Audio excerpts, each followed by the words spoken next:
یہاں تک کہ ان کے اوڑھنے بچھونے اور پہننے کے کپڑے تک ان ٹڈیوں نے چاٹ لیے، جس کا نتیجہ یہ ہوا کہ قبطی شدید اذیت میں گرفتار ہو گئے اور بھوکوں مرنے لگے۔ چنانچہ مایوس ہو کر وہ پھر حضرت موسیٰ علیہ السلام کی خدمت میں حاضر ہوئے اور خوش آمدید کرنے لگے۔ حضرت موسیٰ علیہ السلام کو پھر ان بدبختوں پر ترس آ گیا اور آپ نے دعا کر کے ٹڈیوں کی بلا ان پر سے دفع کرا دی۔ کہتے ہیں کہ حضرت موسیٰ علیہ السلام نے میدان میں کھڑے ہو کر اپنے عصا سے اشارہ فرمایا تو آپ کے اشارے سے تمام ٹڈیاں جس طرف سے آئی تھیں اسی طرف اکٹھی ہو کر واپس چلی گئیں۔ چنانچہ قبطی پھر آرام سے رہنے لگے، مگر حسب سابق اپنے وعدے سے مکر گئے۔ اسی طرح 1 ماہ ہو گیا۔ جب 1 ماہ پورا ہو گیا تو حق تعالیٰ نے ان پر مینڈکوں کا عذاب نازل فرما دیا۔ پس مینڈک ان کے گھروں، بستروں، کپڑوں، کھانے پینے کی اشیاء وغیرہ میں گھس گئے۔ غرض یہ کہ کوئی بھی جگہ مینڈکوں سے خالی نہ رہی، حتیٰ کہ اگر وہ بات کرتے تو مینڈک کود کر ان کے منہ میں گھسنے کی کوشش کرتے۔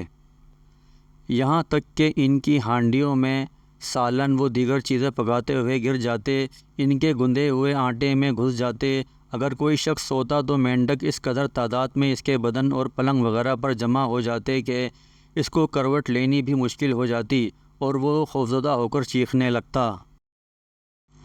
چنانچہ جب تمام قبطی عاجز آ گئے اور کوئی راہ نہ پائی تو ان کو پھر حضرت موسیٰ علیہ السلام کی یاد آئی اور وہ روتے چلاتے اور گریہ بزاری کرتے ہوئے حضرت موسیٰ علیہ السلام کی خدمت میں حاضر ہوئے اور پہلے کی طرح التجا اور وعدہ کیا۔ حضرت موسیٰ علیہ السلام نے دعا فرمائی، چنانچہ حق تعالیٰ نے ان کو مینڈکوں کے عذاب سے نجات دے دی، لیکن اس کے بعد بھی وہ کفر پر قائم رہے۔ چنانچہ 1 ماہ بعد رب تعالیٰ نے ان پر خون کا عذاب مسلط کر دیا اور ان پر خون برسایا گیا۔ دریا نیل میں پانی کے بجائے خون بہنے لگا۔ ان کے شہروں کے تمام کنویں اور چشمے خون سے بھر گئے۔ غرض یہ کہ جہاں کہیں بھی پانی موجود تھا یا ہو سکتا تھا وہ تمام جگہیں خون سے بھر گئیں۔ تمام قبطی شدید پریشان ہو گئے کیونکہ یہ عذاب صرف قبطیوں کے لیے تھا۔ حق تعالیٰ نے بنی اسرائیل کو اس سے محفوظ رکھا۔ چنانچہ جب قبطی پیاس سے تڑپنے لگے تو فرعون کے پاس گئے اور اس سے کہا کہ ہم کیا کریں، ہم سخت اذیت میں ہیں، ہمارے لیے پانی کا انتظام کریں۔ فرعون جو کہ خود اسی عذاب میں مبتلا تھا کہنے لگا کہ تم پر جادو کیا گیا ہے، نعوذ باللہ یہ جادو بے شک موسیٰ علیہ السلام نے کیا ہے۔ پھر اس نے بنی اسرائیل کی ایک عورت کو طلب کیا۔ بنی اسرائیل اس وقت فرعون کی قید میں تھے، اور ایک قبطی عورت کو بلایا اور ایک برتن میں بنی اسرائیل کی عورت سے پانی بھروایا۔ چنانچہ جب بنی اسرائیل کی اس عورت نے پانی بھرا تو وہ خون میں تبدیل نہ ہوا بلکہ پانی ہی رہا۔ فرعون نے قبطی عورت سے کہا کہ وہ اس برتن سے پانی پی لے، مگر اسے بنی اسرائیل کی عورت کے ہاتھ سے۔ چنانچہ جیسے ہی قبطی عورت نے برتن کو ہاتھ لگایا اور پینے کے ارادے سے برتن کو اپنی طرف جھکایا تو فوراً اس کی طرف کا پانی خون بن گیا، جبکہ بنی اسرائیل کی عورت کی طرف کا پانی خون نہ بنا۔ غرض کہ قبطیوں نے بہت کوشش کی کہ کسی طرح بنی اسرائیل کے ہاتھوں سے یا تعاون سے ان کی پیاس بجھ جائے، مگر وہ کامیاب نہ ہو سکے، کیونکہ جیسے ہی وہ بنی اسرائیل کے لوگوں کو پانی لانے اور پلانے کا حکم دیتے تو وہ پانی خون بن جاتا، جبکہ بنی اسرائیل کے لیے وہ پانی ہی رہتا۔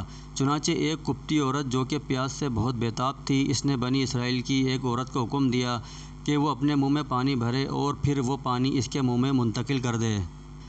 چنانچہ بنی اسرائیل کی اس عورت نے برتن سے پانی کا گھونٹ بھرا اور اس پانی کو بطور کلی قبطی عورت کے منہ میں منتقل کیا، لیکن جیسے ہی وہ پانی قبطی عورت کے منہ میں گیا خون بن گیا۔ ادھر فرعون بھی پیاس کی شدت سے پریشان ہو گیا۔